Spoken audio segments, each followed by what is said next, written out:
रूस के राष्ट्रपति पुतिन एक बार फिर भारत आ रहे हैं और वो भी महज 9 से 10 महीने के भीतर। जैसे ही ये खबर बाहर आई, ग्लोबल पॉलिटिक्स में भूचाल आ गया है और वजह बिल्कुल साफ है। सितंबर के महीने में भारत में सजने जा रहा है ब्रिक्स का ऐसा महामंच जो दुनिया का पूरा पावर बैलेंस बदल कर रख देगा। डू यू थिंक इंडिया जो है उसके बाद इंडिया क्या सेल करेगा अपने आप को दुनिया में, अगर अमेरिका की सपोर्ट नहीं होगी पीछे? या it is not a question कि अमेरिका की सपोर्ट ना हो की बात नहीं है। देखिए, ये तो सिर्फ under Modi that America pro America हो गया ना, और ट्विस्ट तो थोड़ा बहुत मनमोहन सिंह के अंडर शुरू हो गया था व्हेन द न्यूक्लियर एग्रीमेंट वगैरह साइन वगैरह हुआ। अब भारत एक आजाद रियासत की तरफ बढ़ चुका है और वो अपने पाँव पे इतना मजबूत खड़ा है कि कोई भी उसे गिरा नहीं सकता।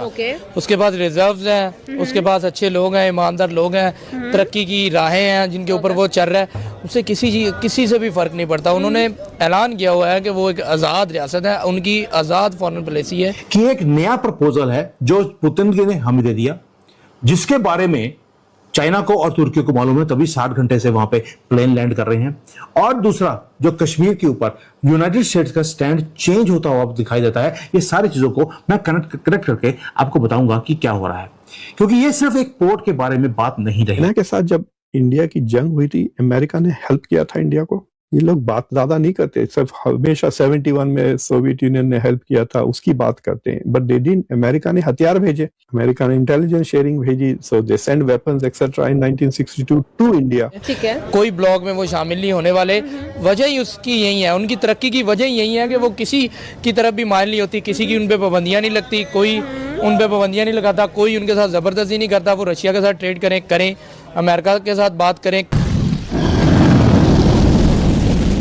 हेलो दोस्तों, जय हिंद। जैसा कि आज की क्लिप में आपने देखा, रूस के राष्ट्रपति व्लादिमीर पुतिन एक बार फिर भारत की धरती पर नजर आएंगे और इस दौरे की सबसे बड़ी खासियत इसकी टाइमिंग। दिसंबर 2025 में भारत यात्रा के सिर्फ 9 महीने बाद ही पुतिन सितंबर 2026 में दोबारा भारत आ रहे हैं। पुतिन नई दिल्ली में होने वाले ब्रिक्स शिखर सम्मेलन में शामिल होंगे, जिसका आयोजन 12 और 13 सितंबर 2026 को किया जाना है। इस दौरे के दौरान प्रधानमंत्री नरेंद्र मोदी और व्लादिमीर पुतिन के बीच महत्वपूर्ण द्विपक्षीय बैठक होने की संभावना है। बातचीत में दोनों देशों के बीच व्यापार, ऊर्जा, रक्षा और रणनीतिक सहयोग जैसे अहम मुद्दे शामिल हो सकते हैं। वहीं विदेश मंत्री एस जयशंकर की हालिया मॉस्को यात्रा को भी इस दौरे की तैयारियों से जोड़कर देखा जा रहा है, जहां उन्होंने राष्ट्रपति पुतिन से मुलाकात की थी। यानी सिर्फ 9 महीने के अंतराल में पुतिन की दूसरी भारत यात्रा दोनों देशों के मजबूत और लगातार बढ़ते संबंधों का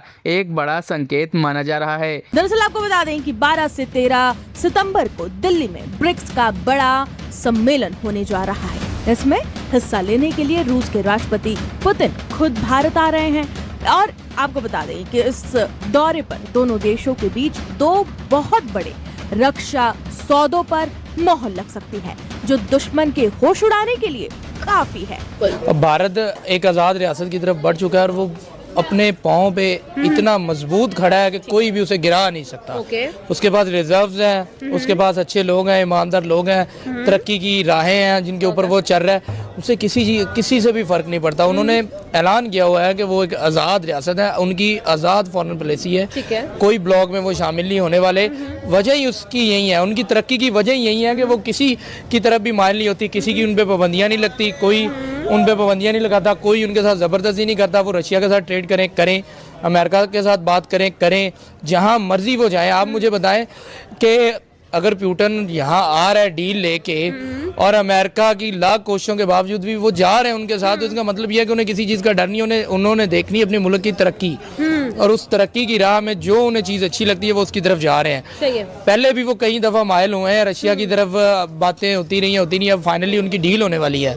ठीक है, 2 दिन के दौरे पे आ रहा है, तो आपको पता है कोई भी किसी भी मुल्क का सरबराह किसी मुल्क में ऐसे तो जाता ही नहीं है। अब कोई ना कोई डील तय होती है, उसके बाद ये एक फॉर्मेलिटी रहेगी कि आगे यहाँ पे कुछ सिग्नेचर्स करेंगे।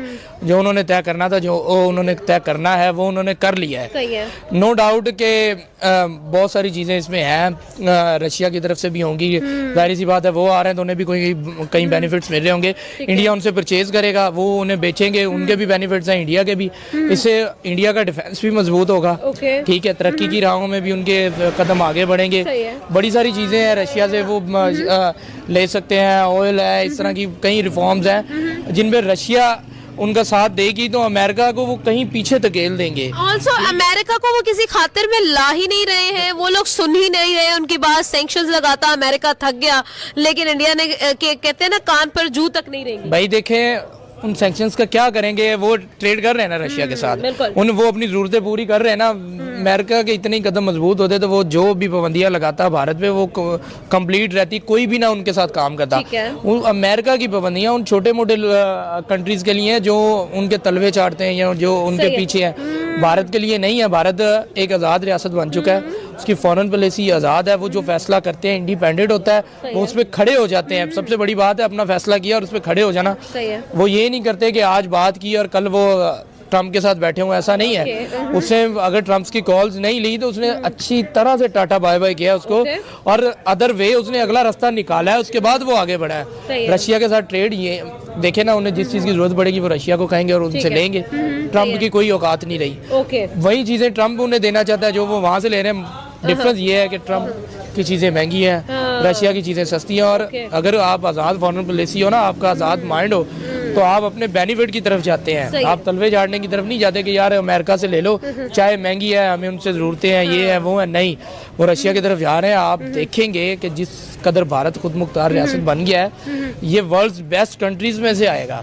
यानी कि जो $50 बिलियन के ट्रेड को $100 बिलियन की ट्रेड में कन्वर्ट करने की बात की जा रही है, और जो अंदाजे लगाए जा रहे हैं ये सही भी हो सकता है। बिल्कुल, ये 100% मेरी नज़र में तो ये 100% सही है। सर आपने भी कमेंट किया हुआ और आपने और लोगों को भी रेफर किया हुआ कि जैसे कि India need to de Americanise its strategy. ये हैप्पी मॉन जेकब की आर्गुमेंट है जी। हाँ, तो मुझे ये बताएं अगर डी अमेरिकनाइज करें तो पीछे रह क्या जाएगा? डू यू थिंक कि इंडिया जो है उसके बाद इंडिया क्या सेल करेगा अपने आप को दुनिया में अगर अमेरिका की सपोर्ट नहीं होगी पीछे? यहाँ it is not a question कि अमेरिका की सपोर्ट ना हो की बात नहीं है। देखिए, ये तो सिर्फ under Modi that America pro America हो गया ना, और ट्विस्ट थोड़ा बहुत मनमोहन सिंह के अंडर शुरू हो गया था व्हेन द न्यूक्लियर एग्रीमेंट वगैरह साइन वगैरह हुआ 2007 या 2008 में। बट उससे पहले अगर आप सारा कोल्ड वॉर देख लें आप, India's grand strategy of non-alignment was not America centered. It was not Soviet Union centered. It was self-centered, right? जो नॉन अलाइनमेंट का आइडिया पॉलिसी, इसमें नेहरू का विजन था बहुत ज्यादा।